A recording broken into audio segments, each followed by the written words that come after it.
Hi guys, അസ്സലാമു അലൈക്കും. പുതിയ വീഡിയോയിലേക്ക് എല്ലാവർക്കും സ്വാഗതം. നമ്മൾ ഉണ്ടാക്കുന്നത് ചീരാക്കഞ്ഞി കേട്ടോ. ഇത് നമ്മളെ നോമ്പിന് സ്പെഷ്യലായിട്ടുള്ളൊരു കഞ്ഞിയാണ്.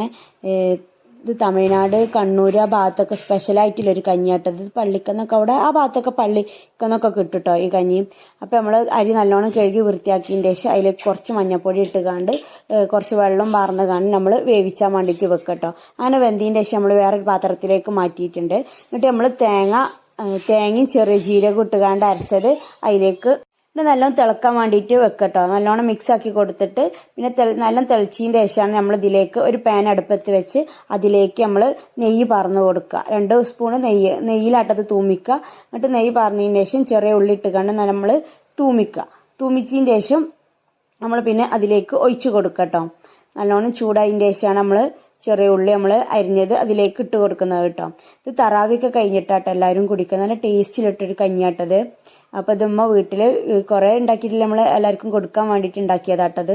അപ്പോൾ നല്ലോണം തിളച്ച് വരുന്നുണ്ട്. നമ്മൾ അതിൽ തിളച്ചതിൻ്റെ ശേഷം നമ്മൾ തൂമിച്ച് വെച്ച ചെറിയ ഉള്ളി ഇതുണ്ടല്ലോ അത് അതിലേക്ക് ഒഴിച്ച് കൊടുക്കുക. നല്ലോണം മിക്സ് ആക്കി കൊടുക്കുക. മിക്സ് ആക്കിയതിൻ്റെ ശേഷം പിന്നെ നമ്മൾ ഫ്ലെയിം ഓഫ് ആക്കി കൊടുക്കുക കേട്ടോ. എന്നിട്ട് നമ്മൾ വേറെ പാത്രത്തിലേക്ക് മാറ്റി കൊടുക്കുക. നല്ല ടേസ്റ്റ് ആയിട്ടുള്ള ഒരു കഞ്ഞിയാണ്. അപ്പോൾ എല്ലാവരും വീട്ടിലൊന്ന് ട്രൈ ചെയ്ത് നോക്കോണ്ടി.